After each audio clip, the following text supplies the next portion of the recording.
अस्सलामुअलैकुम, मैं हूं उमैर अज़ीम और मैं हाज़िर हुआ हूं आपकी खिदमत में एक बहुत ही इन्फॉर्मेटिव वीडियो लेकर। क्या आप जानते हैं कि आज से 300 साल पहले बहरी सफ़र दुनिया का सबसे ख़तरनाक सफ़र हुआ करता था। यूं समझ लीजिए कि अगर किसी शिप में 100 लोग सवार हैं कि तो उसमें 50 से ज़्यादा जो लोग हैं वो इस बहरी सफ़र के दौरान मारे जाते थे। इनकी इस मौत की वजह ये बिल्कुल भी नहीं थी कि सफ़र के दौरान बहरी कज़ाकों ने उन पर हमला कर दिया जिसकी वजह से वो मारे गए, या जिस नई जगह पर वो जा रहे हैं वहाँ के लोगों से उनकी लड़ाई हुई और काउंटर में वो मारे गए, या चूँकि वो लोग सफ़र में हैं तो घर से दूर हैं तो होम सिकनेस की वजह से उनकी डेथ हो गई। ऐसा बिल्कुल भी नहीं था। इन लोगों की मौत की वजह एक पुरस्रार बीमारी थी और उस बीमारी का नाम था स्कर्वी डिजीज़। तो जनाब, इस बीमारी में होता यूँ था कि जो मरीज़ है वो सुस्त हो जाता था, डिप्रेशन में चला जाता था, उसके दांतों से खून आने लग जाता था और अल्टीमेटली उसके दांत गिर जाते थे और पेशेंट को बुखार होना और जॉन्डस की अलामात आ जाना और हाथ और पैरों का काम करना छोड़ देना और अल्टीमेटली जो है वो मरीज़ का इंतकाल हो जाता था। ऐसा कहा जाता है कि 16वीं सदी से लेकर 18वीं सदी तक तकरीबन 20 लाख जो सेलर्स हैं वो स्कर्वी डिजीज़ का शिकार हुए, लेकिन किसी को भी उनकी इस मौत की वजह मालूम ना थी, या कह लें ट्रीटमेंट मालूम ना था। तो जनाब, हिस्ट्री में टर्निंग पॉइंट तब आया जब 1747 में जेम्स लिंड नामी साइंटिस्ट ने ये स्कर्वी के जो पेशेंट्स हैं उन पर क्लिनिकल ट्रायल्स का आगाज़ किया। जेम्स लिंड ने इन स्कर्वी के पेशेंट्स को मुख्तलिफ ग्रुप्स में बांट दिया और हर ग्रुप को मुख्तलिफ डाइट दी। उनमें से एक ग्रुप को इसने सिर्फ और सिर्फ सिट्रस फ्रूट्स दिए और वो ग्रुप जिसको सिर्फ और सिर्फ सिट्रस फ्रूट्स दिए थे, ये ग्रुप हैरानकुन तौर पे स्कर्वी डिजीज़ से रिकवर हो गया।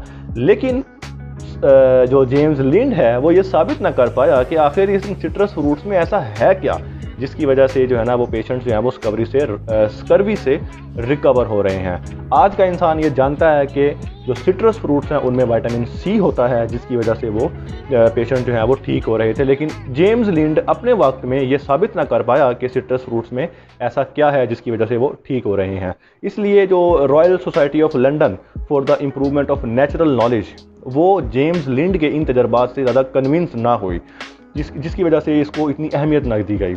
एक्चुअली में उन दिनों में जो बहरी सफ़र होता था उसमें ज़्यादातर बिस्किट्स लेके जाते थे और गोश्त को लेके जाया जाता था, लेकिन उसमें फ्रूट्स और वेजिटेबल्स को लेके जाने का ट्रेंड नहीं था। इसी वजह से विटामिन सी की कमी हो रही थी लोगों में और वो स्कर्वी से मारे जा रहे थे। जेम्स कुक वो एक वाहिद कह सकते हैं कि साइंसदान था जो कि जेम्स लिंड के किए हुए तजर्बात से मुत्तफिक था और जेम्स कुक ने 1768 में जब पैसिफिक ओशन की तरफ सफ़र किया तो इसने अपनी शिप में बिस्किट्स को और गोश्त को तो शामिल किया ही किया, इसके अलावा इसने फ्रेश फ्रूट्स और वेजिटेबल्स को भी शामिल किया।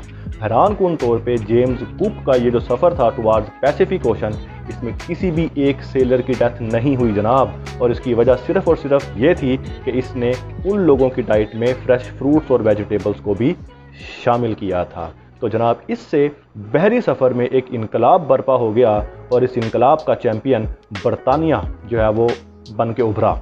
यूँ समझ लें कि इस स्कर्वी डिजीज़ के ट्रीटमेंट के बाद जो बरतानिया है वो समंदरी सफ़र का चैम्पियन बन गया, और इस चैम्पियन बनने की वजह से बरतानिया ने ऑस्ट्रेलिया, न्यूजीलैंड, तस्मानिया और हत्ता कि अमेरिका जैसी नई ज़मीनों को डिस्कवर किया। हिंदुस्तान में जब ईस्ट इंडिया कंपनी यहाँ पर आई है तो वो भी बहरी सफ़र पर अबूर हासिल करने की वजह से ही यहाँ तक पहुँचे हैं।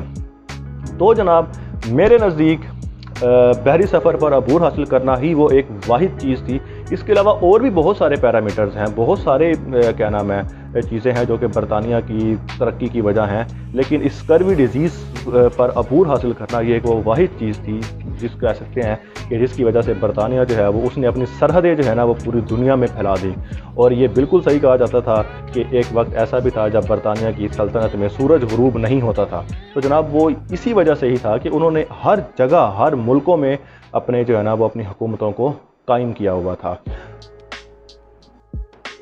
अगर आपको वीडियो अच्छी लगी है तो लाइक करें, सब्सक्राइब करें, कमेंट करें ताकि आपको इस तरह की और इन्फॉर्मेटिव वीडियोस मिलती रहें।